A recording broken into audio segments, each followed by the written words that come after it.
എല്ലാവർക്കും നമസ്കാരം. എല്ലാവർക്കും PK ലേണിംഗ്സിലേക്ക് സ്വാഗതം. എന്റെ പേര് ശ്രുതി. ഇന്ന് ഡിസ്കസ് ചെയ്യാൻ പോകുന്ന 2 ക്വസ്റ്റ്യൻ പേപ്പർ ആണ് കേട്ടോ. അപ്പൊ ആദ്യം നമ്മൾ ഡിസ്കസ് ചെയ്യുന്നത് SI 2024ന്റെ ക്വസ്റ്റ്യൻ പേപ്പർ ആണ്. പിന്നെ പലരും കമന്റിൽ ചോദിച്ചിരുന്നു, നമ്മുടെ ക്വസ്റ്റ്യൻ പേപ്പറിന്റെ കോഡ് ചോദിച്ചിട്ടുണ്ടായിരുന്നു. അതെന്തായാലും നമ്മൾ ഇൻക്ലൂഡ് ചെയ്തിട്ടുണ്ട്, നോട്ട് ചെയ്യുക. പിന്നെ 2-3 ദിവസം നമ്മുടെ ക്ലാസ് ഉണ്ടായിരുന്നില്ല. പക്ഷെ ആ ടൈമൊക്കെ നിങ്ങൾ യൂട്ടിലൈസ് ചെയ്തു എന്ന് തന്നെ വിചാരിക്കുന്നു. കറക്റ്റ് ആയിട്ട് തന്നെ പഠിച്ച് മുന്നോട്ട് വന്നു എന്ന് വിചാരിക്കുന്നു. എല്ലാവരും നല്ല രീതിയിലൊക്കെ പഠിക്കുന്നില്ലേ?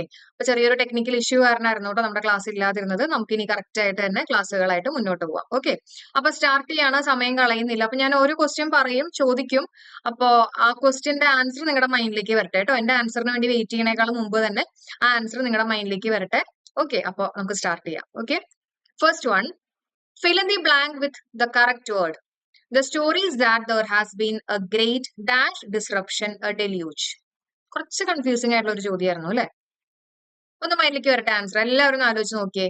The story is that there has been a great dash disruption, a deluge. Deluge എന്ന് പറഞ്ഞാൽ ഒരു ഫ്ലഡ്. ഞാൻ ആൻസർ പറയാണ് കേട്ടോ. നമ്മുടെ ആൻസർ ക്ലൈമാറ്റിക് ആണ്, അതായത് 2 ആണ് ആൻസർ ആയിട്ട് വരുന്നത്. Okay, which means option A ആണ് നമ്മുടെ ആൻസർ ആയിട്ട് വരുന്നത്, ക്ലൈമാറ്റിക്. അപ്പൊ ഇവിടെ നോക്കി, നമ്മുടെ ഓപ്ഷൻ എന്തൊക്കെയാ കൊടുത്തിട്ടുള്ളത്? ക്ലൈമാറ്റിക് ഉണ്ട്, പിന്നെ അതിന്റെ ഇടയിൽ ഒരു സീയും കൂടെ ചേർത്തിട്ട് രണ്ടാമത്തെ ഓപ്ഷൻ അല്ലെ, ക്ലൈമാറ്റിക് എന്ന് കൊടുത്തിട്ടുണ്ട്, പിന്നെ ക്ലൈമറ്റ് കൊടുത്തിട്ടുണ്ട്. അപ്പൊ എന്തുകൊണ്ടാണ് ഇവിടെ ക്ലൈമാറ്റിക് എന്നുള്ള ആൻസർ വന്നേ? അപ്പൊ ക്ലൈമാറ്റിക് എന്ന് പറഞ്ഞാല് ഇപ്പൊ നമ്മൾ പറയില്ലേ ക്ലൈമാക്സ്, ഒരു സ്റ്റോറിയുടെ ക്ലൈമാക്സ് ഇങ്ങനെയായിരുന്നു, അപ്പൊ അതുകൊണ്ട് തന്നെ അതിൽ കുറെ ചേഞ്ചുകൾ വന്നു അല്ലെ, അല്ലെങ്കിൽ ഇന്നതുപോലെ സംഭവിച്ചു, അതിന്റെ ക്ലൈമാക്സ് എന്ന് പറയില്ലേ, അതേപോലെ മീനിങ് വരുന്ന ഒരു വേർഡാണ് ക്ലൈമാറ്റിക്. ഓക്കെ, ക്ലൈമാറ്റിക് എന്ന് പറഞ്ഞാൽ ഒരു ക്ലൈമാക്സുമായിട്ട് ബന്ധപ്പെട്ടിട്ടുള്ള ഒരു ടേം ആണ് ക്ലൈമാറ്റിക്. നമുക്ക് ക്വസ്റ്റ്യൻ ഒന്നും കൂടെ നോക്കാം. The story is that there has been A great climatic disruption വന്നതുകൊണ്ട് ഒരു ഡെലൂജ് സംഭവിച്ചു. ഡെലൂജ് എന്ന് പറഞ്ഞാൽ എന്താ? ഒരു ഫ്ലഡ് ഉണ്ടായി അല്ലെ? അപ്പൊ അതാണ് അതിന്റെ ഒരു ക്ലൈമാക്സ്. ഇന്നതുപോലെ സംഭവിച്ചുകൊണ്ടാണ് ഒരു ഫ്ലഡ് ഉണ്ടായത്, അതിന്റെ ക്ലൈമാക്സ് ഇങ്ങനെയായിരുന്നു എന്ന് മീനിങ് വരുന്നത് കൊണ്ടാണ് ഇവിടുത്തെ answer it is option 2, climatic answer ആയിട്ട് വരുന്നത്. ക്ലൈമാറ്റിക് എന്ന് പറഞ്ഞാൽ that is something connected with weather, അല്ലെങ്കിൽ നമ്മുടെ ക്ലൈമറ്റുമായിട്ട് ബന്ധപ്പെട്ടിട്ടുള്ള ഒന്നിനെയാണ് നമ്മൾ ക്ലൈമാറ്റിക് എന്ന് പറയാ കേട്ടോ. ഓപ്ഷൻ 1 പറയാ. ഓക്കെ, കുറച്ച് കൺഫ്യൂസിംഗ് ആയിട്ടുള്ള ചോദ്യമായിരുന്നു, എന്നാലും പഠിച്ചു പോവാ. ഇപ്പൊ മനസ്സിലായില്ലേ? ഡിഫറൻസ് മനസ്സിലായില്ലേ? ക്ലൈമാറ്റിക് എന്ന് പറഞ്ഞാൽ സംതിങ് കണക്റ്റഡ് വിത്ത് ക്ലൈമാക്സുമായിട്ട് ബന്ധപ്പെട്ട്. ഇപ്പൊ ഒരു കഥയിൽ ഇന്നതുപോലെ ഒരു ക്ലൈമാക്സ് ഉണ്ടായി, അല്ലെങ്കിൽ ഒരു ഫിലിമിന്റെ ഒക്കെ ക്ലൈമാക്സ് എന്നൊക്കെ ഒരു മീനിങ് ആണ് ക്ലൈമാറ്റിക് വരുന്നത്. ഓക്കെ, നമുക്ക് അടുത്ത ക്വസ്റ്റ്യനിലേക്ക് കയറാം. അടുത്തത് സിമ്പിൾ ആയിട്ടുള്ള ഒരു ചോദ്യമാണ്. Add suitable question tags. Okay, wait a minute. നമുക്ക് 2 ക്വസ്റ്റ്യൻ കൊടുത്തിട്ടുണ്ട് കേട്ടോ. വെയിറ്റ് എ മിനിറ്റും സംബഡി ഹാസ് കോൾഡ്. ഇതിന്റെ ആൻസേഴ്സ് എന്തായിട്ട് വരും എന്നുള്ളതാണ് ചോദ്യം. അപ്പൊ ഏതെങ്കിലും ഒരെണ്ണത്തിന്റെ ആൻസർ നിങ്ങൾക്ക് അറിയില്ലെങ്കിൽ തന്നെ ഇതിൽ വളരെ സിമ്പിൾ ആയിട്ടുള്ള ഒരു ചോദ്യമുണ്ട്. സംബഡി ഹാസ് കോൾഡ് അല്ലെ, സംബഡി അല്ലെങ്കിൽ എനിബഡി ഇങ്ങനെയൊക്കെ വരുമ്പോ നമ്മൾ യൂസ് ചെയ്യുന്ന പ്രൊനൗൺ എന്ന് പറയുന്നത് ഏതായിരിക്കും? ദേ ആയിരിക്കും യൂസ് ചെയ്യുക അല്ലെ. ഓക്കെ, ഇനി സംബഡി ഹാസ് കോൾഡ്. ഹാസ് എന്ന് പറഞ്ഞിട്ടുള്ള ആൾ ഇവിടെ ഇരിപ്പുണ്ട് അല്ലെ. അപ്പൊ എന്താ ചെയ്യാ? ഹാസിനെ നമ്മൾ നോട്ട് ചേർത്തിട്ട് ഹാസിന്റെ ആക്കും. ശരിയല്ലേ? നമ്മൾ ക്വസ്റ്റ്യൻ ടാഗിൽ അങ്ങനെയല്ല ചെയ്യാം. ഈ ഒരു പോർഷൻ പോസിറ്റീവ് ആണെങ്കിൽ ക്വസ്റ്റ്യൻ ടാഗിന്റെ പോർഷൻ നെഗറ്റീവ് ആയിരിക്കും. അപ്പൊ ഹാസിനെ നമ്മൾ നോട്ടും കൂടെ ചേർത്തിട്ട് ഹാസിന്റ് സംബടി ആയതുകൊണ്ട് തന്നെ നമ്മൾ ദേന്ന് ചേർക്കും. ഇനി എന്താ ചെയ്യണ്ടേ? ഇതായിരിക്കും നമ്മുടെ ആൻസർ ആയിട്ട് വരിക? അല്ല, നമ്മൾ ലാസ്റ്റ് ആയിട്ട് ഒരു ചെക്കും കൂടെ ചെക്ക് ചെയ്യണം അല്ലെ. എങ്ങനെയാ? ദേയുടെ മുമ്പിൽ നമ്മൾ ഹാസ് യൂസ് ചെയ്യോ? ഇല്ല, കാരണം ദേ എന്ന് പറയുന്നത് പ്ലൂറൽ ആണ് അല്ലെ. പ്ലൂറലിന്റെ കൂടെ ഒരിക്കലും നമ്മൾ ഹാസ് പറയില്ല. ശരിയല്ലേ? അപ്പൊ ദേയുടെ കൂടെ എന്താ വരണ്ടേ? ഹാവ് വരണം, അല്ലെങ്കിൽ ഹാവിന്റ് എന്ന് വേണം വരാൻ. ഓക്കെ, അപ്പൊ നമുക്ക് ഹാവിന്റ് ദേ എന്നുള്ള രീതിയിലുള്ള ആൻസർ എവിടെയെങ്കിലും ഉണ്ടോ നോക്കാം കേട്ടോ. ഹാവിന്റ് ദേ. ഇവിടെ നോക്കിയേ, ഓപ്ഷൻ രണ്ടാമത്തെ ഓപ്ഷനിൽ എവിടെയെങ്കിലും ഹാവിന്റ് ദേ ഉണ്ടോ? അത് എവിടെ ഇരിക്കുന്നുണ്ട് അല്ലെ, ഹാവിന്റ് ദേ. ഓക്കെ, അപ്പൊ അതിന്റെ ഇവിടെ നോക്കിയേ, വെയിറ്റ് എ മിനിറ്റ്. ഓക്കെ, ഇതൊരു ഇംപരേറ്റീവ് സെന്റൻസ് ആണ്. Wait a minute. വെയിറ്റ് എന്ന് പറഞ്ഞാൽ ഒരു വെർബാണ് അല്ലെ. അപ്പൊ ഒരു ഇംപരേറ്റീവ് സെന്റൻസ് ആണ്. അവിടെ നമുക്ക് എന്ത് യൂസ് ചെയ്യാം? Can you. ഓക്കെ, അപ്പൊ ക്യാൻ യു ഹാവിന്റ് ദേ ആണ് നമ്മുടെ ആൻസർ ആയിട്ട് വരുന്നത്. കിട്ടിയോ? ഓക്കെ, അപ്പോ 2 ആണ് വരുന്നത് അല്ലെ. സോ ആൻസർ ഇട്ട് ഓപ്ഷൻ സി ആണ്. എല്ലാവർക്കും മനസ്സിലാവുന്നുണ്ടോ? അപ്പൊ ക്വസ്റ്റ്യൻ ടാഗ് ആണല്ലോ, ഞാൻ എല്ലാ ക്ലാസ്സിലും പറയുന്നതാണ് കേട്ടോ. ക്വസ്റ്റ്യൻ ടാഗ് ആണല്ലോ എന്ന് വിചാരിച്ചിട്ട് അത്ര സിമ്പിൾ ആയിട്ട് കാണരുത്. നമ്മൾ എഴുതി വെച്ചേക്കാം പോസിറ്റീവ് നെഗറ്റീവ്. നമ്മുടെ ഒരു എന്താ പറയാ, ഒരു സേഫ്റ്റിക്ക് വേണ്ടിയിട്ട് എല്ലാവരും എഴുതി വെച്ചേക്കാം. ഓക്കെ, അടുത്ത ക്വസ്റ്റ്യൻ നോക്കാം. 83rd one, insert suitable articles. Okay, അപ്പൊ ഇവിടെ എവിടെയാണ് ഡാഷ് എന്നൊന്നും പറഞ്ഞിട്ടില്ല. ഇവിടെ നമുക്കൊരു ക്വസ്റ്റ്യൻ കൊടുത്തിട്ടുണ്ട്, അതിന്റെ ഇടയിൽ നമ്മൾ ആർട്ടിക്കിൾസ് ഇൻസേർട്ട് ചെയ്യാനാണ് പറഞ്ഞിട്ടുള്ളത്. Okay, tiger animal equal to lion in sizes native of Asia. അപ്പൊ ഇവിടെ നമ്മൾ ഏതൊക്കെ ആർട്ടിക്കിൾസ് ആയിരിക്കും യൂസ് ചെയ്യുക? നിങ്ങൾക്ക് കാണാൻ പറ്റുന്നുണ്ടോ? ഞാൻ എന്നെ ഒന്ന് ഹൈഡ് ചെയ്യാം. വേഗം നോക്കിയിട്ട് പറഞ്ഞു ഏതായിരിക്കും ആൻസർ ആയിട്ട് വരാം. നോക്കിയിട്ട് പറയൂ. Insert suitable articles. Tiger animal equal to lion in size is native of Asia. ഇവിടെ ഓപ്ഷൻ 1, 2, 3, 4 കൊടുത്തിട്ടുണ്ട്. അതിൽ നല്ലപോലെ നോക്കിയിട്ട് ഒന്ന് ആലോചിച്ചിട്ട് പറഞ്ഞ എന്തായിരിക്കും ആൻസർ ആയിട്ട് വരുന്നത്. ഓക്കെ, അപ്പൊ നമുക്ക് ഒരുമിച്ചൊന്ന് ചെയ്തു നോക്കാം അല്ലെ. ചിലർക്ക് ഇത് വായിക്കുമ്പോൾ ചിലപ്പോൾ ഒരു ഐഡിയയും കിട്ടുന്നുണ്ടാവില്ല. അപ്പൊ എങ്ങനെയാണ് നമ്മൾ ആൻസറിലേക്ക് എത്തുക എന്നുള്ളത് നമുക്ക് നോക്കാം. ഓക്കെ, ഇപ്പോ tiger animal equal to size animal equal to lion in size is native of Asia. അപ്പൊ ഇവിടെ നമുക്കറിയാം ഈ ആനിമലിന്റെ മുമ്പിൽ നമ്മൾ സാധാരണ എന്താ യൂസ് ചെയ്യുക? ഏത് ആർട്ടിക്കിളാ യൂസ് ചെയ്യുക? ആ എന്നുള്ള പ്രൊനൗൺസിയേഷൻ ആണ് വരുന്നത് അല്ലെ. അപ്പൊ അതുകൊണ്ട് തന്നെ നമുക്ക് ആൻ യൂസ് ചെയ്യാം. ശരിയല്ലേ? ആൻ ആനിമൽ എന്നാണ് നമ്മൾ പറയുക. ആൻ ആനിമൽ, ആൻ എയ്റോപ്ലെയിൻ, ശരിയല്ലേ? ഓക്കെ, അപ്പോ ആൻ എന്നുള്ള ആർട്ടിക്കിൾ നമുക്ക് അവിടെ യൂസ് ചെയ്യാം. അപ്പൊ രണ്ടാമത്തെ ഭാഗത്ത് നമ്മുടെ ഓപ്ഷൻസ് നോക്കുമ്പോൾ രണ്ടാമത്തെ ആർട്ടിക്കിൾ ആൻ വരുന്ന കേസുകൾ നമുക്ക് പരിഗണിക്കാം. അതായത് ഓപ്ഷൻ 1 നോക്കിക്കഴിഞ്ഞാൽ ഇവിടെ ഒരു ആൻ ഉണ്ട് അല്ലെ. അതേപോലെ തന്നെ ഓപ്ഷൻ 2 നോക്കിയേ, അവിടെയും നമുക്കൊരു ആൻ ഇരിപ്പുണ്ട്. ഓപ്ഷൻ 3 രണ്ടാമത്തെ കേസിൽ നമുക്ക് ആൻ അല്ല വന്നിട്ടുള്ളത്. അതുകൊണ്ട് തന്നെ ഓപ്ഷൻ 3 ഓപ്ഷൻ 4 നമുക്ക് എലിമിനേറ്റ് ചെയ്യാം. മനസ്സിലാവുന്നുണ്ടോ? ഞാൻ മുമ്പ് നിങ്ങൾക്ക് പറഞ്ഞു തന്നിട്ടുണ്ട് എലിമിനേഷൻ മെത്തേഡ് എങ്ങനെയാ. നമുക്ക് ഇപ്പൊ 4 എണ്ണവും കറക്റ്റ് ആയിട്ട് തന്നെ കിട്ടണം എന്നില്ല. ഓക്കെ, നിങ്ങൾക്ക് ഏറ്റവും സ്യൂട്ടബിൾ ആയിട്ട് അല്ലെങ്കിൽ നിങ്ങൾക്ക് ഏറ്റവും കൂടുതൽ അറിയാവുന്ന ഒരു ആൻസർ ഇതിനകത്ത് കണ്ടുപിടിക്കാം. അപ്പൊ അതേപോലെയാണ് ഞാനിപ്പോ ഇവിടെ ചെയ്തേക്കണം കേട്ടോ. ആൻ ആനിമൽ നമ്മൾ പറയും. അതുകൊണ്ട് തന്നെ ആൻ ഇല്ലാത്ത ഓപ്ഷൻ 3 ഓപ്ഷൻ 4 നമ്മൾ എലിമിനേറ്റ് ചെയ്തു. അതല്ല ഓക്കെ, ഇനി എന്താ നോക്കണ്ട? ഓപ്ഷൻ 1 ആണോ ഓപ്ഷൻ 2 ആണോ നമുക്ക് നോക്കാം. Tiger animal. അപ്പൊ ഇവിടെ ടൈഗർ ആൻ ആനിമൽ ഞാൻ ഇവിടെ നിന്ന് എഴുതിയേക്കട്ടെ. Tiger an animal equal to lion in sizes native of Asia എന്നാണ് ഇപ്പൊ തൽക്കാലം ഇരിക്കുന്നത് കേട്ടോ. ഇനി ഒരു ജീവവർഗത്തെ മുഴുവനായിട്ട് കാണിക്കാനായിട്ട് നമുക്ക് ദ എന്ന് പറഞ്ഞിട്ടുള്ള ഡെഫിനറ്റ് ആർട്ടിക്കിൾ യൂസ് ചെയ്യാം. ഓക്കെ, അപ്പൊ ദ ടൈഗർ എന്ന് നമുക്ക് പറയാം. ശരിയല്ലേ? ഓക്കെ, അപ്പൊ ഇവിടെ ഞാൻ ദ എന്ന് എഴുതുകയാണ്. The tiger an animal equal to, അപ്പൊ ടൈഗറിന് നമ്മൾ ദ ചേർത്തില്ലേ, അതേപോലെ തന്നെ നമുക്ക് ലയന്റെ മുമ്പിലും ഒരു ദ ചേർക്കാം. Okay, the tiger an animal equal to the lion in size is a native of Asia. Is a native of Asia. കിട്ടിയോ? ക്ലിയർ ആയോ? ഈ ദ കിട്ടുമ്പോ തന്നെ നമുക്ക് ഓപ്ഷൻ 2 എത്താം. കാരണം രണ്ട് സ്ഥലത്തും നമ്മൾ ദ ആഡ് ചെയ്തു അല്ലെ. ഇനി ഇവിടെ ബാക്കിയുള്ള ആർട്ടിക്കിൾ ഏതാ? എ ആണ്. അത് എവിടെ വരേണ്ടത്? Is a native of Asia. കിട്ടിയോ? സോ നമ്മുടെ ആൻസർ ഇട്ട് ഓപ്ഷൻ 2 ആണ് വരുന്നത്. അതായത് ഓപ്ഷൻ ഡി ആണ് നമ്മുടെ ആൻസർ ആയിട്ട് വരുന്നത്. എല്ലാവർക്കും കിട്ടുന്നുണ്ടോ? ഈ ഒരു മെത്തേഡൊക്കെ എല്ലാവരും ചെയ്ത് നോക്കുക കേട്ടോ. നമുക്ക് പെട്ടെന്ന് ഇപ്പൊ ഒരു ക്വസ്റ്റ്യൻ കാണുമ്പോൾ നമുക്ക് ആൻസർ കിട്ടണം എന്നില്ല. അപ്പൊ നമുക്ക് ഏറ്റവും സ്യൂട്ടബിൾ ആയിട്ട് അറിയാവുന്ന ഏതെങ്കിലും ഒരു ആൻസർ ഇതിനകത്ത് കണ്ടുപിടിക്കാൻ ശ്രമിക്കുക. എന്നിട്ട് ബാക്കിയുള്ളതിനൊക്കെ എലിമിനേറ്റ് ചെയ്ത് ആൻസറിലേക്ക് വരാൻ ശ്രദ്ധിക്കാം. ഓക്കെ, ചെയ്ത് നോക്കണം കേട്ടോ. എല്ലാവരും ചെയ്ത് നോക്കണം. ഈ ഒരു മെത്തേഡിലൊക്കെ ചെയ്ത് കഴിയുമ്പോൾ നിങ്ങൾക്ക് നെഗറ്റീവ് അടിക്കാണ്ട് മുന്നോട്ട് വരാൻ സാധിക്കും. ഓക്കെ, നമുക്കിനി അടുത്ത ക്വസ്റ്റ്യൻ നോക്കാം. ശ്രദ്ധിക്കാം. Which of the following is correct? വീണ്ടും നമ്മുടെ സ്പെല്ലിങ്ങുമായിട്ട് ബന്ധപ്പെട്ടിട്ടുള്ള ഒരു ക്വസ്റ്റ്യൻ ആണ് കേട്ടോ. ഓക്കെ, അപ്പൊ ഇതിൽ ഏതാ കറക്റ്റ് ആൻസർ ആയിട്ട് വരുന്നേ? നിങ്ങൾ തന്നെ നോക്കിയിട്ട് പറഞ്ഞേ, ഏതായിരിക്കും വരിക? നിങ്ങൾക്ക് അറിയാവുന്ന ഏതെങ്കിലും ഒരു വേർഡ്, ഏതെങ്കിലും ഒരു സ്പെല്ലിംഗ് നിങ്ങളുടെ മൈൻഡിലേക്ക് വരട്ടെ. എന്നിട്ട് അത് ബാക്കിയുള്ളതൊക്കെ നമുക്ക് അവിടെ നിന്ന് എലിമിനേറ്റ് ചെയ്യാം. വേഗം നോക്കിയിട്ട് പറയും. ആൻസർ ഓപ്ഷൻ 4 ആണ് ശരി അല്ലെ. ഓപ്ഷൻ 4 ആണ് ശരി. അപ്പൊ ഇവിടെ നോക്കുകയാണെങ്കിൽ പെർസ്യൂ എന്നുള്ളൊരു വേർഡ് ഉണ്ട്. PURSUE. ഞാനത് മുമ്പ് പഠിപ്പിച്ചിട്ടുള്ളതാണ്. പെർസ്യൂ എന്ന് പറഞ്ഞാൽ എന്താ? ഫോളോ ചെയ്യാന്നുള്ളൊരു മീനിങ് ആണ്. നമുക്ക് വേണമെങ്കിൽ പെർസ്യൂ എന്ന് പറയുമ്പോൾ ഒരു പേഴ്സിന്റെ ഒക്കെ ഒരു സ്പെല്ലിംഗ് പോലെയൊക്കെ ആയിട്ട് തോന്നില്ലേ പെട്ടെന്ന് കാണുമ്പോൾ അല്ലെ? പേഴ്സ് പോലെയൊക്കെ. അപ്പൊ പേഴ്സിന് വേണ്ടിയിട്ട് ഒരാൾ ഫോളോ ചെയ്യും എന്നൊക്കെ വേണമെങ്കിൽ ഓർക്കാം കേട്ടോ. അപ്പൊ അതിന്റെ മീനിങ് സിനണിം കൂടെ പഠിച്ചു പോവാ. പെർസ്യൂ എന്ന് പറഞ്ഞാൽ ദാറ്റ് ഇസ് ഫോളോ. അപ്പൊ പെർസ്യൂന്റെ സ്പെല്ലിംഗ് എന്താ? നമ്മുടെ പേഴ്സ് പോലെ തന്നെ ചെറിയ വ്യത്യാസം ഉണ്ട് അല്ലെ. PURSUE ആണ് പെർസ്യൂ. പിന്നെ ബൂർഷ്യോസിയുടെ സ്പെല്ലിംഗ് നോക്കിയേ. ഇതൊക്കെ സ്ഥിരം PSC ചോദിക്കുന്നതാണ്. BOURGEO പിന്നെന്താ? ISIE കേട്ടോ. ബൂർഷ്യോസെ. ബൂർഷ്യോസെ എന്ന് പറഞ്ഞാൽ one who belongs to middle class എന്നുള്ളൊരു മീനിങ് ആണ് വരുന്നത്. ഇനി അതേപോലെ തന്നെ മിനിസ്ക്യൂൾ. മിനിസ്ക്യൂളിന്റെ സ്പെല്ലിംഗ് MINU ആണ്. ശ്രദ്ധിക്കണം. MINUSCULE. ഓക്കെ, നമ്മൾ ഈ മൈന്യൂട്ട് എന്നൊക്കെ പറയില്ലേ, അതേപോലെ തന്നെ MINUSCULE, മിനു, മൈന്യൂട്ട് എന്നൊക്കെ പറയുന്ന പോലെ.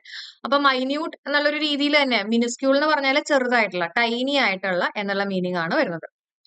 കിട്ടിയോ? അപ്പൊ ആൻസർ എന്താ വരിക? നമ്മുടെ ആൻസർ ഇട്ട് ഓപ്ഷൻ 4 ആണ്. ഓപ്ഷൻ 4 എന്ന് പറയുമ്പോൾ ഇവിടെ ഏത് ഓപ്ഷൻ 4 വന്നിട്ടുള്ളേ? ഓപ്ഷൻ ബി ആണ് അല്ലെ? ഓപ്ഷൻ ബി ആണ് നമ്മുടെ ആൻസർ ആയിട്ട് വരുന്നത്. കിട്ടുന്നുണ്ടോ? ഓക്കെ. ചിലപ്പോൾ ചില ക്വസ്റ്റ്യൻ പേപ്പർ നമുക്ക് ബുദ്ധിമുട്ടായിട്ട് തോന്നും. എന്താ ചെയ്യുക? എവിടെയാണോ തെറ്റിക്കണേ അത് കുറച്ചും കൂടെ സ്ട്രോങ് ആക്കി മുന്നോട്ട് വരിക. അല്ലാതെ അയ്യോ എന്നെ കൊണ്ട് ഒന്നും പറ്റില്ല എന്നുള്ള തോന്നൽ വരരുത് കേട്ടോ. നമ്മൾ കുറച്ചും കൂടെ എന്താ പറയാ, പവർഫുൾ ആയിട്ട് തന്നെ മുന്നോട്ട് വരിക. ഓക്കെ, നമുക്കിനി അടുത്ത ക്വസ്റ്റ്യനിലേക്ക് കയറാം. The antonym of accidental. ഇത് സിമ്പിൾ ആയിട്ടുള്ള ഒരു ചോദ്യമാണ് അല്ലെ? ആക്സിഡന്റലിന്റെ ആന്റണിം ആണ്. അപ്പോ ക്വസ്റ്റ്യൻ പേപ്പറിൽ എഴുതി വെച്ചേക്ക ഓപ്പോസിറ്റ് ആണ്. അല്ലെങ്കിൽ വേഗം തന്നെ ആൻസർ കണ്ടിട്ട് ചാടി കയറി സിനണിം ആണെന്നും പറഞ്ഞ് നെഗറ്റീവ് അടിക്കും. ആക്സിഡന്റലിന്റെ ആന്റണിം വരുന്നത് എന്താ? ഇന്റൻഷണൽ. ഇന്റൻഷണൽ എന്ന് പറഞ്ഞാൽ മനഃപൂർവ്വം അല്ലെ? ഇന്റൻഷണൽ മനഃപൂർവ്വമാണ്. സോ ആൻസർ നമ്മുടെ ഇറ്റ് ഓപ്ഷൻ സി ആണ് വരുന്നത്. ആക്സിഡന്റൽ ആയിട്ട് നമ്മൾ പറയില്ലേ മനഃപൂർവ്വം അല്ലാണ്ട്, അതാണ് ആക്സിഡന്റൽ കേട്ടോ. മറ്റത് ഇന്റൻഷണൽ ആണ്. അടുത്ത ക്വസ്റ്റ്യൻ നോക്കാം. Identify the synonym of diatribe. Diatribe എന്ന് പറഞ്ഞാൽ എന്താ? ഡയാട്രൈബ് എന്ന് പറഞ്ഞാല് എല്ലാവരും മനസ്സിലേക്ക് കൊണ്ടുവന്നോളൂ. എന്തായിരിക്കും ആൻസർ ആയിട്ട് വരുന്നത്? അറിയുന്ന ആൾക്കാർ വേഗം ഒന്ന് മൈൻഡിലേക്ക് കൊണ്ടുവരട്ടെ. ഇറ്റ്സ് ഓപ്ഷൻ 4 ആണ്. Verbal attack against a person കേട്ടോ. വെർബൽ അറ്റാക്ക്, ഒരാളെ കുറിച്ച് വെർബൽ അറ്റാക്ക് ചെയ്യുക, അതിനെയാണ് നമ്മൾ എന്ത് പറയാ? ഡയാട്രൈബ് എന്ന് പറയാ കേട്ടോ. സോ നമ്മുടെ ആൻസർ ഇറ്റ് ഓപ്ഷൻ സി ആണ് വരുന്നത്, 4th വൺ അല്ലെ? Verbal attack against a person. Next one word for extreme fear of dogs. ഡോഗ്സിനെ കുറിച്ചുള്ള ഭയങ്കര ഒരു പേടി, അതിനെ എന്താണ് പറയുന്നത്? ഫോബിയ ഇമ്പോർട്ടന്റ് ആണ്. യെസ്, എന്ത് ഫോബിയ ആയിരിക്കും അത്? ഡോഗ് കടിച്ചാൽ എന്തായിരിക്കും വരുന്നത്? എന്തെങ്കിലും ഒരു സൈൻ അല്ലെ? പല്ലിന്റെ ഒരു പാടോ ഒരു സൈനോ ഒക്കെ ഉണ്ടാവും ഓർക്കാം. അപ്പൊ സൈനോഫോബിയ. ഇവിടെ നോക്കിയ ഫസ്റ്റ് വൺ കേട്ടോ. സൈനിന്റെ സ്പെല്ലിംഗ് ഒക്കെ വ്യത്യാസമാണ്, പക്ഷെ എന്നാലും നമുക്ക് ഓർക്കാൻ വേണ്ടി പറഞ്ഞാണ്. സൈനോഫോബിയ. സൈനോഫോബിയ അല്ലെ? എന്തെങ്കിലും ഒരു സൈൻ ഉണ്ടാവും പട്ടി കടിച്ചതിന്റെ എന്നുള്ള രീതിയിലൊക്കെ ഓർത്ത് വെക്കാം. ഓക്കെ, അപ്പൊ ആൻസർ വരുന്നത് ഇറ്റ് ഇസ് ഓപ്ഷൻ ബി ആണ്. ഇനി ഒഫിയോഫോബിയ എന്ന് പറഞ്ഞാൽ എന്താ? സ്നേക്സിനെ കുറിച്ചുള്ള പേടിയാണ് ഒഫിയോഫോബിയ അല്ലെ? അപ്പൊ സ്നേക്ക് ഒക്കെ നമ്മളെ കടിച്ചു കഴിഞ്ഞാൽ നമ്മൾ ഓഫ് ആയി പോകുന്നൊക്കെ വേണമെങ്കിൽ ഓർക്കാം അല്ലെ? അപ്പൊ ഒഫിയോഫോബിയ, ഫോബിയ എന്ന് പറയുമ്പോൾ തന്നെ അത് എന്താ പറയാ, ഫിയർ ആണ് അല്ലെ? ഓക്കെ, അപ്പൊ ഫിയർ ഓഫ് സ്നേക്സ് ആണ്. എക്കോഫോബിയ എന്ന് പറഞ്ഞാൽ നമ്മുടെ എൻവയോൺമെന്റിനെ കുറിച്ചുള്ള ഒരു ഭയത്തെയാണ്, പേടീനെയാണ് നമ്മൾ എക്കോ ആ പേരിൽ തന്നെ നമുക്ക് കിട്ടും അല്ലെ? എക്കോഫോബിയ എന്ന് പറയുന്നത്. ഇനി ഏതാ? സുവോഫോബിയ. സുവോളജി എന്നൊക്കെ പറയുമ്പോൾ that something connected with animals. ആനിമൽസിനെ കുറിച്ചുള്ള പേടീനെയാണ് എന്ത് പറയാ? സുവോഫോബിയ എന്ന് പറയും. കിട്ടുന്നുണ്ടല്ലോ അല്ലെ? നമുക്ക് അടുത്ത ക്വസ്റ്റ്യൻ നോക്കാം. Okay, next one. അടുത്തത് നമ്മുടെ ഡയറക്റ്റ് ഇൻഡയറക്റ്റ് സ്പീച്ചുമായിട്ട് ബന്ധപ്പെട്ടിട്ടുള്ള ഒരു ക്വസ്റ്റ്യൻ ആണ്. ഞാൻ എപ്പോഴും പറയുന്നതാണ്, active passive direct indirect speech, ഈ രണ്ട് ടോപ്പിക്സും എല്ലാവരും പെർഫെക്റ്റ് ആയിട്ട് പഠിച്ചേക്കുക കേട്ടോ. മാർക്ക് സുഖമായിട്ട് നിങ്ങൾക്ക് കിട്ടും. ഓക്കെ, കാരണം നമുക്ക് എളുപ്പത്തിൽ നമുക്ക് പല ഓപ്ഷൻസും എലിമിനേറ്റ് ചെയ്യാൻ പറ്റും. അപ്പൊ നമുക്ക് ക്വസ്റ്റ്യൻ നോക്കാം. He said that the horse had died in the night. Change into direct speech. അപ്പൊ ക്വസ്റ്റ്യൻ ശ്രദ്ധിക്കണം. എന്താ പറഞ്ഞിട്ടുള്ളത്? ഡയറക്റ്റ് സ്പീച്ചിലേക്ക് ആക്കാനാണ് പറഞ്ഞിട്ടുള്ളത്. അതായത് നമുക്ക് തന്നിട്ടുള്ളത് ഇൻഡയറക്റ്റ് സ്പീച്ച് ആണ് അല്ലെ? ഇൻഡയറക്റ്റ് സ്പീച്ച് ആണ് തന്നിട്ടുള്ളത്. ഓക്കെ, അപ്പൊ നമ്മൾ എന്താ ചെയ്യാ? ഇൻഡയറക്റ്റ് സ്പീച്ചില് ഇവിടെ ഹാഡ് ഡൈഡ് എന്നാണ് കൊടുത്തിട്ടുള്ളത്. അപ്പൊ ഇൻഡയറക്റ്റ് സ്പീച്ച് പാസ്റ്റ് പെർഫെക്റ്റ് ടെൻസിലാണെങ്കിൽ ഡയറക്റ്റ് സ്പീച്ച് എങ്ങനെയായിരിക്കും? സിമ്പിൾ പാസ്റ്റ് ടെൻസിലായിരിക്കും അല്ലെ? വളരെ സിമ്പിൾ ആയിട്ടുള്ള കാര്യമാണ് അല്ലെ? ഇൻഡയറക്റ്റ് സ്പീച്ച് പാസ്റ്റ് പെർഫെക്റ്റ് ടെൻസിലാണെങ്കിൽ, പാസ്റ്റ് പെർഫെക്റ്റ് ടെൻസ് എന്ന് പറഞ്ഞാൽ had plus V3 form of the verbal ആണെങ്കിൽ direct speech simple past tense V2 ഫോമിലായിരിക്കും വരിക. ഇവിടെ സിമ്പിൾ പാസ്റ്റ് ടെൻസ് എന്ന് പറയുന്നത് ഏതാ? He said the horse died in the night ആണ്. സോ ഓപ്ഷൻ 2 ആണ് നമ്മുടെ ആൻസർ ആയിട്ട് വരുന്നത്. അതായത് ഓപ്ഷൻ എ ആണ് നമ്മുടെ ആൻസർ അല്ലെ? 2 കൊടുത്തിട്ടുള്ളത്. സിമ്പിൾ ആയിട്ടുള്ള ഒരു ക്വസ്റ്റ്യൻ ആയിരുന്നു. എല്ലാവർക്കും കിട്ടിയെന്ന് വിചാരിക്കണം. ഇനി ഇവിടെ നമുക്ക് വേണമെങ്കിൽ തിരിച്ചു നോക്കാം. He said the horse died in the night. ഇതാണ് ക്വസ്റ്റ്യൻ എന്ന് വിചാരിച്ചോളൂ കേട്ടോ. ഞാൻ വെറുതെ ഒന്ന് റിവേഴ്സ് ഓർഡറിൽ പറയുന്നതാണ്. He said the horse died in the night. ഈ സെഡ് എന്ന് പറയുമ്പോൾ നമ്മൾ എന്താ ചെയ്യേണ്ടത്? അത് റിപ്പോർട്ടിംഗ് വെർബ് സിമ്പിൾ പാസ്റ്റ് ടെൻസിലാണ്. അപ്പൊ അതുകൊണ്ട് തന്നെ ഡബിൾ കോഡ്സിൽ കൊടുത്തുള്ള ഭാഗത്തിന്റെ ടെൻസ് നമുക്ക് മാറ്റാം. ഡൈഡ് എന്നുള്ളത് ഹാഡ് ഡൈഡ് ആയിട്ട് വരും. ശരിയല്ലേ? അപ്പൊ അങ്ങനെ രണ്ട് രീതിയിലും ഒന്ന് ചെക്ക് ചെയ്ത് കൺഫേം ചെയ്തിട്ട് മാത്രം ഒന്ന് ബബിൾ ചെയ്തേക്കാം കേട്ടോ. ഓക്കെ, അപ്പൊ നമുക്കിനി അടുത്ത ക്വസ്റ്റ്യനിലേക്ക് കയറാം. Choose the correct answer. ഇത് വളരെ സിമ്പിൾ ആയിട്ടുള്ള ഒരു ചോദ്യമാണ്. നമ്മുടെ കോൺകോഡ് അല്ലെങ്കിൽ സബ്ജക്ട് വെർബ് എഗ്രിമെന്റിനെ ബേസ് ചെയ്തിട്ടുള്ള ഒരു ക്വസ്റ്റ്യൻ ആണ്. Neither of the boys dash on time to catch the bus home. ഏതായിരിക്കും ആൻസർ ആയിട്ട് വരിക? Neither of the boys dash on time to catch the bus home. അപ്പൊ നൈദർ ഓഫ് ഒക്കെ വരുമ്പോൾ നമ്മൾ ഏതാ യൂസ് ചെയ്യുക? സിംഗുലർ വെർബ് യൂസ് ചെയ്യണം അല്ലെ. ഇനി അടുത്ത ഓപ്ഷൻ നോക്കിയേ, എവ്രി വൺ ഓഫ് ദം. അവിടെ നമ്മൾ ഏതാ യൂസ് ചെയ്യുക? Every one. ഈ വൺ ഒക്കെ വരുന്ന കേസുകൾ വരുമ്പോൾ നമ്മൾ യൂസ് ചെയ്യേണ്ടത് സിംഗുലർ വെർബ് ആണ് യൂസ് ചെയ്യുക. ശരിയല്ലേ? ഓക്കെ, അപ്പൊ നമുക്ക് ഇവിടെ നോക്കുമ്പോ സിംഗുലർ വെർബ് എന്ന് പറയുമ്പോൾ ഏതാ വന്നിട്ടുള്ളത്? രണ്ടും സിംഗുലർ വെർബ് വരുന്ന ഒറ്റ ഓപ്ഷൻ ആണ്, ഓപ്ഷൻ 3 ആണ് വന്നിട്ടുള്ളത്. സോ നമ്മുടെ ആൻസർ 3 വരുന്നത് ഓപ്ഷൻ ഡി ആണ്. ഇവിടെ നമ്മൾ ഓപ്ഷൻ ഒക്കെ നല്ലപോലെ കറക്റ്റ് ആയിട്ട് നോക്കിയിട്ട് ആൻസർ ചെയ്യുക കേട്ടോ. കുറച്ച് കൺഫ്യൂസിംഗ് ആയിട്ടാണ് ഇവിടെ ഓപ്ഷൻസ് കൊടുത്തിട്ടുള്ളത്. നമ്മൾ ഇവിടെ 3 എന്ന് കാണും, അപ്പൊ ചിലപ്പോൾ സി ഇവിടെ പോയിട്ട് ബബിൾ ചെയ്യും, അങ്ങനെയൊക്കെ നമുക്ക് വേണമെങ്കിൽ നെഗറ്റീവ് അടിക്കാം. ഓക്കെ, അപ്പൊ ശ്രദ്ധിക്കണേ. ഇനി നമ്മുടെ ലാസ്റ്റ് ക്വസ്റ്റ്യൻ, ഈ ക്വസ്റ്റ്യൻ പേപ്പറിലെ last question. State whether the italicised verb is a dynamic verb or a stative verb. അപ്പൊ ഡൈനമിക് വെർബ് ആണോ അല്ലെങ്കിൽ സ്റ്റാറ്റീവ് വെർബ് ആണോ എന്നുള്ളതാണ് ചോദ്യം. അപ്പൊ എന്താ ഈ ഡൈനമിക് വെർബ്? ആൻസർ ഒക്കെ എല്ലാവരുടെയും മൈൻഡിലേക്ക് വരട്ടെ കേട്ടോ. ഓക്കെ, ഞാൻ ജസ്റ്റ് ഒന്ന് പറഞ്ഞു പോവാണ്. എന്താണ് ഡൈനമിക് വെർബ്? ഡൈനമിക് വെർബ് എന്ന് പറഞ്ഞാൽ ഒരു എന്താ പറയാ, ഒരു ആക്ഷൻ ആണ്. കണ്ടിന്യൂ ചെയ്തുകൊണ്ടിരിക്കുന്ന ഒരു ആക്ഷനെയൊക്കെ നമുക്ക് ഡൈനമിക് വെർബ് എന്ന് പറയാം. സ്റ്റാറ്റീവ് വെർബ് എന്ന് പറഞ്ഞാൽ എന്താ? ഇപ്പൊ ഒരു എക്സാമ്പിൾ പറയുകയാണെങ്കിൽ, അല്ല, എക്സാമ്പിളിലേക്ക് പോണേക്കാൾ മുമ്പ് ഞാൻ ഈ ക്വസ്റ്റ്യൻ നോക്കട്ടെ കേട്ടോ. Dynamic and stative verbs seem very confusing to some people. ഇവിടെ സീം അല്ലെ, ഇറ്റലൈസ്ഡ് വേർഡ്സിന്റെ ഇറ്റലൈസ്ഡ് വെർബാണ് ചോദിച്ചിട്ടുള്ളത്. സീം ഏതാണെന്നാണ് ചോദിച്ചിട്ടുള്ളത്.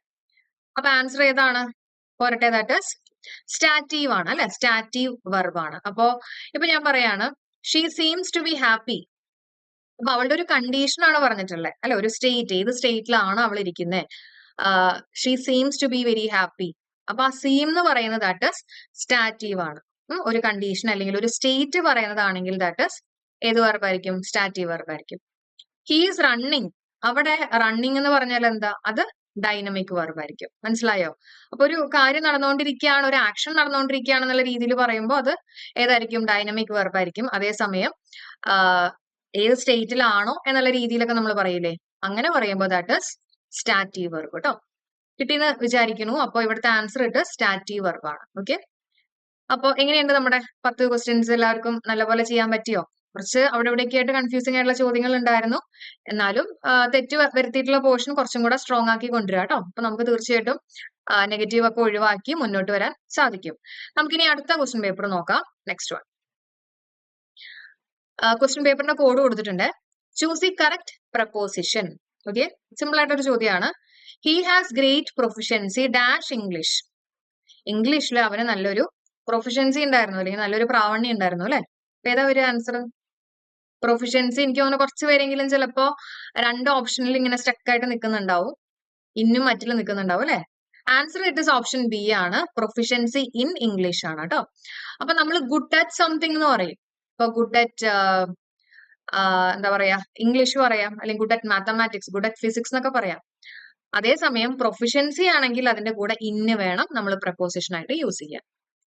മനസ്സിലായോ? ഓക്കെ അല്ലേ? അപ്പൊ അറിയാത്ത എന്തെങ്കിലും പോയിന്റ് ഉണ്ടെങ്കിൽ എഴുതിയെടുക്കുക കേട്ടോ. അടുത്ത് നോക്കാം. The manager discard the needs of the workers. The synonym for discard. ഡിസ്കാർഡിന്റെ സിനണിം ആണ് ചോദിച്ചിട്ടുള്ളത്. ഡിസ്കാർഡ് ചെയ്തു എന്ന് പറയുമ്പോൾ എന്താ ചെയ്യുക? റിജക്ട് ചെയ്തു അല്ലെ, റിജക്ട് ചെയ്തു, തള്ളി നീക്കി എന്നുള്ളൊരു മീനിങ് ഒക്കെയാണ്. തള്ളി കളയുക എന്നൊക്കെ നമ്മൾ പറയില്ലേ, അതാണ് റിജക്ട്. അവഗണിക്കുക, റിജക്ട് ചെയ്യുക. ഇനി അടുത്ത് നോക്കാം. The orator impress the audience by his gift of gab. നമ്മൾ മുമ്പ് ഡിസ്കസ് ചെയ്തിട്ടുള്ളതാണ്. ഗിഫ്റ്റ് ഓഫ് ദി ഗ്യാബ് എന്ന് പറഞ്ഞാൽ എന്താ? നന്നായിട്ട് സംസാരിക്കാൻ, നല്ല ഫ്ലുവന്റ് ആയിട്ടൊക്കെ സംസാരിക്കാനുള്ള ഒരു കഴിവ് അല്ലെ, അതിനെയാണ് ഗിഫ്റ്റ് ഓഫ് ദി ഗ്യാബ് എന്ന് പറയാം. അപ്പോ അതിന്റെ മീനിങ് വരുന്ന ഓപ്ഷനിൽ ഇത് ഏതാ വരുന്നത്? ആൻസർ ഇട്ട് ഓപ്ഷൻ കിട്ടിയിട്ടുണ്ടായിരിക്കണം. പവർ ഓഫ് എലക്വൻസ് ആണ്. ഓക്കെ, പവർ ഓഫ് എലക്വൻസ് എന്ന് പറഞ്ഞാൽ നന്നായിട്ട് സംസാരിക്കാനുള്ള, നല്ല ഫ്ലുവന്റ് ആയിട്ടൊക്കെ സംസാരിക്കാനുള്ള ഒരു കഴിവ്, ഒരു ഗിഫ്റ്റ് ആണ് അല്ലെ. ഓക്കെ, അടുത്ത ചോദ്യം സിമ്പിൾ ആണ്. Choose the correct verb. The കാറ്റിൽ dash grazing in the meadow. വേഗം പറഞ്ഞോളൂ. കാറ്റിലൊക്കെ ഏതിലാ വരിക? കാറ്റിൽ, ക്ലർജി, പീപ്പിൾ, പോലീസ്. വേഗം പറ, ഏതാണ്? നമ്മൾ അതിന് എന്തായിട്ടാ കൺസിഡർ ചെയ്യാറ്? ഇനിയിപ്പോ കാറ്റിൽ ഓർമ്മ വരുന്നില്ലെങ്കിൽ നിങ്ങൾ പോലീസ് ഓർക്കും. ഇങ്ങനെ പഠിച്ചു പോവാട്ടോ. പീപ്പിൾ, പോലീസ്, കാറ്റിൽ, ക്ലർജി. Okay, people, police. അപ്പൊ ഞാൻ പീപ്പിൾ, പോലീസ് ഒക്കെ ആലോചിക്കാൻ പറഞ്ഞത് പീപ്പിളിന്റെ പി വെച്ചിട്ടുള്ള ആൻസർ തന്നെയായിരിക്കും. അതായത് പ്ലൂറൽ വെർബ് ആയിരിക്കും വരിക. പീപ്പിൾ പി അല്ലേ, അപ്പൊ പ്ലൂറൽ വെർബ് ആയിരിക്കും എന്ന് ഓർക്കാം. ഓക്കെ, അപ്പൊ പീപ്പിൾ, പോലീസ്, കാറ്റിൽ, ക്ലർജി, ഈ 4 പേരുടെയും കൂടെ നമ്മൾ യൂസ് ചെയ്യേണ്ടത് പ്ലൂറൽ വെർബ് വേണം യൂസ് ചെയ്യാനായിട്ട്. ഓക്കെ, അപ്പൊ ഇവിടെ ദ കാറ്റിൽ പ്ലൂറൽ വെർബ് നോക്കിയിട്ട് പറഞ്ഞേ. നമുക്ക് സിംഗുലർ വെർബിനേക്ക് എടുത്ത് മാറ്റാം അല്ലെ, അതിന്റെ ശല്യം തീർന്നു. ഹാസും മിസ്സും തീർന്നു. ഇനി ആറും ഉണ്ട്, ഹാവും ഉണ്ട്. ഹാസ്, ഹാവ്, ഹാഡിന് ശേഷം നമ്മൾ സാധാരണ യൂസ് ചെയ്യുന്നത് V3 ഫോം ഓഫ് ദി വെർബാണ്. അപ്പൊ ഹാവ് അല്ല എന്ന് മനസ്സിലായി. നമ്മുടെ answer it is option C. The cattle are grazing in the meadow. കിട്ടിയല്ലോ. അത് നിങ്ങൾക്ക് സുഖമായിട്ട് മാർക്ക് സ്കോർ ചെയ്യാൻ പറ്റിയിട്ടുള്ള ഒരു ക്വസ്റ്റ്യൻ തന്നെയായിരുന്നു കേട്ടോ. അപ്പൊ ഇവിടെ കൊടുത്തിട്ടുള്ള 4 ഓപ്ഷനിൽ എനിക്ക് തോന്നുന്നു 81 മാത്രം ചില ആൾക്കാർ തെറ്റിച്ചിട്ടുണ്ടായിരിക്കണം. പ്രൊഫഷൻസി ഇന്നും പറയും, ഗുഡ് അറ്റ് എന്നും പറയും. ഓക്കെ, ബാക്കിയെല്ലാം കിട്ടേണ്ടതാണ്. ഓക്കെ, ഇംപ്രൂവ് ചെയ്ത് വരണേ. നമുക്കിനി അടുത്ത ചോദ്യത്തിലേക്ക് വരാം. 85. The feminine noun of nephew in the sentence. My nephew got admission in government colleges. നമ്മളിത് ടോപ്പിക് വൈസ് എടുത്തിട്ടുണ്ട് കേട്ടോ. നമ്മുടെ വൊക്കാബുലറിയുടെ പ്ലേലിസ്റ്റ് ഒക്കെ ഉണ്ട്. അപ്പൊ ചെക്ക് ചെയ്യുക. നെഫ്യൂന്റെ ഫെമിനൈൻ നൗൺ ഓഫ് നെഫ്യൂ ആണ് ചോദിച്ചിട്ടുള്ളത്. ഏതാണ്? നീസ് ആണ് അല്ലെ. നീസ് ആണ് ഫെമിനൈൻ നൗൺ എന്ന് പറയുന്നത്. Okay, niece, nephew. അടുത്ത ചോദ്യം indirect speech. The teacher said to the boy, how old is your friend? ഇതൊരു ക്വസ്റ്റ്യൻ ആണ്. ഇൻഡയറക്ട് സ്പീച്ചിൽ പറയാനാണ് പറഞ്ഞിട്ടുള്ളത്. ഓക്കെ, അപ്പോ ഇതൊരു ക്വസ്റ്റ്യൻ ആണെങ്കിൽ എപ്പോഴും ശ്രദ്ധിക്കേണ്ട കാര്യം, ഒരു ക്വസ്റ്റ്യൻ ആണെങ്കിൽ അതിനെ ഇൻഡയറക്ട് സ്പീച്ചിലേക്ക് ആക്കുമ്പോ അത് ക്വസ്റ്റ്യൻ ഫോർമാറ്റ് ആയിരിക്കുമോ? ഇല്ല അല്ലെ. ഇപ്പൊ ഞാൻ നിങ്ങളോട് ചോദിക്കുകയാണ്, നിങ്ങൾ പഠിച്ചു കഴിഞ്ഞോ? ഓക്കെ, അപ്പൊ ഞാൻ പറഞ്ഞ കാര്യം നിങ്ങൾ വേറൊരാളോട് പറയുമ്പോ എങ്ങനെയാ പറയാ? മിസ് ചോദിച്ചു പഠിച്ചു കഴിഞ്ഞോന്ന്, അങ്ങനെ പറയുള്ളൂ. അല്ലാണ്ട് ക്വസ്റ്റ്യൻ രീതിയിലായിരിക്കില്ല നിങ്ങൾ അതിനെ വേറൊരാളോട് പോയിട്ട് പറയുമ്പോൾ ഒരിക്കലും നിങ്ങൾ ക്വസ്റ്റ്യൻ ആയിട്ടായിരിക്കില്ല പറയാ. അത്ര തന്നെയാണ് ഇവിടുത്തെ കാര്യം. അപ്പോ ക്വസ്റ്റ്യൻ ഫോർമാറ്റ് ആയിരിക്കില്ല എന്നുള്ള കാര്യം മൈൻഡിലേക്ക് വരണം കേട്ടോ. ക്വസ്റ്റ്യൻ ഫോർമാറ്റ് ആയിരിക്കില്ല. ഓക്കെ, അപ്പൊ നമുക്ക് ഇവിടെ ഓപ്ഷൻസ് നോക്കാം. ഏതാണ്? ഇവിടെ നോക്കുമ്പോ how old is your front അല്ലെ. ഇസ് ഉണ്ട്. അപ്പൊ ഇസിനെ നമ്മൾ ഇൻഡയറക്ട് സ്പീച്ചിലേക്ക് ആക്കുമ്പോൾ എന്തായിട്ട് വരും? ഇസ് മാറിയിട്ട് വാസ് ആവും. ശരിയല്ലേ? പാസ്റ്റ് ടെൻസിലേക്ക് വരും. അപ്പൊ അതിൽ നിന്ന് തന്നെ നമുക്ക് ആൻസർ കിട്ടേണ്ടതാണ്. ഇവിടെ ഒരു വാസ്, ഈ ഒരു ഓപ്ഷനിൽ മാത്രമേ വാസ് ഉള്ളൂ. ബാക്കി 3 സ്ഥലത്തും ഇസ് തന്നെയാണ് കൊടുത്തില്ല. അപ്പൊ തന്നെ നമുക്ക് ആൻസർ കിട്ടി കേട്ടോ ശരിക്കും. ഇനി നമുക്ക് ഒന്നും കൂടി ഒന്ന് കൺഫേം ചെയ്യാം. The teacher said to the boy. അപ്പൊ സെഡ് ആണ്, സിമ്പിൾ പാസ്റ്റ് ടെൻസ് ആണ്. അപ്പൊ ഡബിൾ കോഡ്സിൽ കൊടുത്തിട്ടുള്ള ഭാഗത്തിന്റെ ടെൻസ് നമുക്ക് മാറ്റാം. നമ്മൾ പഠിച്ചുള്ള റൂളുകൾ വീണ്ടും വീണ്ടും പറയുന്നതാണ്. The teacher as the boy how okay old his friend was. അപ്പൊ ആദ്യം എന്താ വരണ്ടേ? ആദ്യം സബ്ജക്റ്റിന് ശേഷം വേണം ഓക്സിലറി വെർബ് വരാനായിട്ട്. കാരണം അതൊരു സ്റ്റേറ്റ്മെന്റ് ഫോം ആണ്. ഞാൻ പറഞ്ഞില്ലേ, ഇപ്പൊ നമ്മളോടൊരു ചോദ്യം ചോദിച്ചു, അത് നമ്മൾ വേറൊരാളോട് പറയുമ്പോൾ ഒരിക്കലും ചോദ്യമായിരിക്കില്ല. എങ്ങനെയായിരിക്കും? സ്റ്റേറ്റ്മെന്റ് ഫോം ആയിരിക്കും. സ്റ്റേറ്റ്മെന്റ് ഫോം എന്ന് പറഞ്ഞാൽ ആദ്യം സബ്ജക്റ്റ് വരണം, അതിനുശേഷം മാത്രമേ ഓക്സിലറി വെർബ് വരാൻ പാടുള്ളൂ കേട്ടോ. നമ്മള് ടോപ്പിക് വൈസ് ആയിട്ടൊക്കെ അത് പഠിപ്പിച്ചിട്ടുള്ള കാര്യങ്ങളാണ്. ഇനി നമുക്ക് അടുത്ത ക്വസ്റ്റ്യൻ നോക്കാം. The old lady claim that her ancestors were rich. The antonym of ancestor. ആൻസിസ്റ്ററിന്റെ ആന്റണിം ആണ്, ഓപ്പോസിറ്റ് ആണ്. അപ്പൊ ക്വസ്റ്റ്യൻ പേപ്പറിൽ ഓപ്പോസിറ്റ് എന്നുള്ളത് ജസ്റ്റ് ഒന്ന് എഴുതി വെച്ചേക്കാം കേട്ടോ. ഇനി പറഞ്ഞോളൂ, ആൻസിസ്റ്ററിന്റെ ആന്റണിം ഏതാന്നാണ് ചോദിച്ചിട്ടുള്ളത്. എന്തായിരിക്കും ആൻസർ ആയിട്ട് വരുന്നത്? വേഗം പറഞ്ഞോളൂ. ആൻസർ ഡിസെൻഡൻസ് ആണ് അല്ലെ. ഓപ്ഷൻ എ ആണ് നമ്മുടെ ആൻസർ ആയിട്ട് വരുന്നത്. ഡിസെൻഡൻസ് എന്ന് പറഞ്ഞാൽ എന്താ? പിൻഗാമികളാണ് അല്ലെ, പിൻഗാമികൾ. ഇത് പൂർവികരാണ്. ആൻസിസ്റ്റേഴ്സ് എന്ന് പറഞ്ഞാൽ നമ്മുടെ പൂർവികരാണ്. അപ്പൊ അതിന്റെ ആന്റണിം എന്നുള്ള രീതിയിൽ ആൻസർ വരുന്നത് ദാറ്റ് ഈസ് ഓപ്ഷൻ എ ആണ്, ഡിസെൻഡൻസ് ആണ് കേട്ടോ. ഓക്കെ, പിൻഗാമി. കിട്ടുന്നുണ്ടല്ലോ. ഓക്കെ, ഇനി അടുത്ത് നോക്കാം. The passive voice of let him finish the work. എന്തായിരിക്കും ആൻസർ ആയിട്ട് വരിക? അപ്പൊ ആക്റ്റീവ് പാസീവിൽ എപ്പോഴും ശ്രദ്ധിക്കേണ്ട മെയിൻ കാര്യം, പാസീവിലേക്ക് ആക്കുമ്പോ ഓൾവേസ് എങ്ങനെയായിരിക്കണം നമ്മുടെ verb? V3 form of the verb ആയിരിക്കണം. ശരിയല്ലേ? V3 form. അപ്പൊ ഇവിടെ ഫിനിഷ് ആണെങ്കിൽ അതിന്റെ V3 ഫോം എന്താ? ഫിനിഷ്ഡ് ആയിരിക്കണം. അതിൽ നിന്ന് തന്നെ ആൻസർ കിട്ടേണ്ടതാണ് അല്ലെ. സിമ്പിൾ ആയിട്ടുള്ള കാര്യമാണ്. അപ്പൊ നമ്മൾ പഠിച്ചിട്ടുള്ള കാര്യങ്ങളൊക്കെ എങ്ങനെ എക്സാം ഹാളിൽ ഇരിക്കുമ്പോൾ മൈൻഡിലേക്ക് വരണം. അപ്പൊ ആദ്യം വരേണ്ടത് ആക്റ്റീവ് പാസീവ് എന്ന് പറയുമ്പോൾ ടെൻസ് മാറാൻ പാടില്ല, V3 form of the verb ആയിരിക്കണം അല്ലെ, മീനിങ് മാറാൻ പാടില്ല, സബ്ജക്ട് ഒബ്ജക്ട് ഇന്റർചേഞ്ച് ചെയ്യണം. ഇങ്ങനെയുള്ള കാര്യങ്ങളൊക്കെ ഒന്ന് മൈൻഡിലേക്ക് വരട്ടെ കേട്ടോ. അപ്പോ ഇവിടെ ഫിനിഷ് കൊടുത്തിട്ടുണ്ട്. അതിന്റെ V3 ഫോം എന്ന് പറയുന്നത് ഫിനിഷ്ഡ് ആണ്. അതേപോലെ തന്നെ let him finish the work. അപ്പൊ അതിന്റെ ഫ്രണ്ടിൽ ഒരു ബി പ്ലസ് V3 ഫോം അല്ലെ. Answer it is option C ആണ്. Let the work be finished by him ആണ് നമ്മുടെ ആൻസർ. എല്ലാവർക്കും കിട്ടിയെന്ന് വിചാരിക്കുന്നു. സിമ്പിൾ ആയിട്ടുള്ള ചോദ്യമായിരുന്നു കേട്ടോ. കിട്ടാത്തവരാരെങ്കിലും ഉണ്ടെങ്കിൽ വിഷമിച്ചിരിക്കാതെ കുറച്ചും കൂടെ ആ ഒരു ടോപ്പിക്കിനെ ബേസ് ചെയ്തിട്ട് ക്വസ്റ്റ്യൻസ് ഒക്കെ ചെയ്ത് റെഡിയാക്കി കൊണ്ടുവരണം കേട്ടോ. ആ ഒരു സ്പിരിറ്റിൽ തന്നെ കാണാൻ ശ്രമിക്കുക. അടുത്ത ക്വസ്റ്റ്യൻ നോക്കാം. The one word for a person who tries to gain people's favor by insincerely flattering them and always agreeing with them. നമ്മൾ നമ്മുടെ വൊക്കാബുലറി സെഷനിൽ തന്നെ എടുത്തിട്ടുള്ളതാണ്. വേഗം പറഞ്ഞോളൂ, ആൻസർ എന്താ വരിക? സൈക്കോഫെന്റ് അല്ലേ? സൈക്കോഫെന്റ് ആണ്. സൈക്കോഫെന്റ് എന്ന് പറഞ്ഞാൽ പൊങ്ങച്ചം പറയുന്ന വെറുതെ ആൾക്കാരൊക്കെ സോപ്പിട്ട് അവരുടെ പ്രീതി എന്താ പറയാ വാങ്ങിച്ചെടുക്കുന്ന അതിനെയാണ് നമ്മൾ എന്താ പറയാ സൈക്കോഫെന്റ്, ഫ്ലാറ്റർ ചെയ്യുക അല്ലെ? നമ്മൾ കോഡ് വെച്ച് പറഞ്ഞിരുന്നു ഫ്ലാറ്റിൽ സൈക്കോ ആയിട്ടുള്ള ഒരു ഫ്രണ്ട് ഉണ്ട് എന്നുള്ള രീതിയിലൊക്കെ ഓർക്കാൻ പറഞ്ഞിരുന്നു. പൊങ്ങച്ചം പറയുന്ന അപ്പൊ മീനിങ്ങുമായിട്ടും കൂടെ കണക്ട് ചെയ്യുക കേട്ടോ. സൈക്കോഫെന്റ് എന്ന് പറഞ്ഞാൽ എന്താ? ഫ്ലാറ്റർ ചെയ്യുക. പൊങ്ങച്ചം പറയുന്ന. പൊങ്ങച്ചത്തിന് വേറൊരു വേർഡ് ഉണ്ടായിരുന്നല്ലോ, എന്തായിരുന്നു അത്? പോംപസ് അല്ലെ? പോംപസ്, പൊങ്ങച്ചം, പോംപസ് എന്നൊക്കെ ഓർക്കാൻ പറഞ്ഞിരുന്നു. ഓക്കെ, ഇനി നമ്മുടെ ലാസ്റ്റ് ക്വസ്റ്റ്യനിലേക്ക് നമുക്ക് നോക്കാം. Choose correct tense form. I dash poem since lunch എന്തായിരിക്കും ആൻസർ ആയിട്ട് വരിക? വളരെ സിമ്പിൾ ആയിട്ടുള്ള ചോദ്യമാണ്. സിൻസ് ഫോർ ഒക്കെ വരുമ്പോൾ നമ്മൾ ഏത് ടെൻസിനാണ് മുൻഗണന കൊടുക്കേണ്ടത്? വേഗം പറ. ഇറ്റ് ഈസ് പെർഫെക്റ്റ് ടെൻസ് അല്ലേ? അപ്പൊ I have been writing poem since lunch ആണ്. I have been writing poems. അപ്പൊ ലഞ്ച് ടൈമിൽ തുടങ്ങി എഴുതുന്നതാണ്, പോയംസ് എഴുതി തുടങ്ങിയേക്കാണ് അല്ലെ? ഇപ്പോഴും ദാറ്റ് ഇസ് കണ്ടിന്യൂയിങ്. അപ്പൊ പാസ്റ്റിൽ ഒരു കാര്യം തുടങ്ങിയിട്ട് പ്രസന്റിലും കണ്ടിന്യൂ ചെയ്തുകൊണ്ടിരിക്കുകയാണെങ്കിൽ നമ്മൾ യൂസ് ചെയ്യുന്ന ടെൻസ് ആണ് present perfect continuous tense. Present perfect continuous ടെൻസിന്റെ ഫോർമാറ്റ് എന്താ? ഹാസ് അല്ലെങ്കിൽ ഹാവ്, ബീൻ പ്ലസ് വെർബിന്റെ ഒപ്പം ING ഫോം. ഓക്കെ, സിമ്പിൾ ആയിട്ടുള്ള ചോദ്യമായിരുന്നു. അതും എല്ലാവർക്കും കിട്ടിയെന്ന് തന്നെ വിചാരിക്കുന്നു കേട്ടോ. അപ്പൊ ഇത്രയായിരുന്നു നമ്മുടെ ക്വസ്റ്റ്യൻസ്. എല്ലാവരും കുറച്ചും കൂടെ ഉഷാറായിട്ടൊക്കെ പഠനവുമായിട്ട് മുന്നോട്ട് വരട്ടെ. തീർച്ചയായിട്ടും നല്ല റിസൾട്ട് കിട്ടട്ടെ, നന്നായിട്ടിരുന്ന് പഠിക്കാൻ സാധിക്കട്ടെ. അതേപോലെ തന്നെ ഇന്നത്തെ വീഡിയോ നിങ്ങൾക്ക് യൂസ്ഫുൾ ആയിട്ട് തോന്നിയിട്ടുണ്ടെങ്കിൽ തീർച്ചയായിട്ടും ലൈക്ക് ചെയ്യുക, ഫ്രണ്ട്സിനൊക്കെ മാക്സിമം ഷെയർ ചെയ്യുക, നിങ്ങളുടെ അഭിപ്രായങ്ങളും കൂടി കമന്റ് ചെയ്യുക കേട്ടോ. Thank you so much for supporting. Have A nice day. Thank you.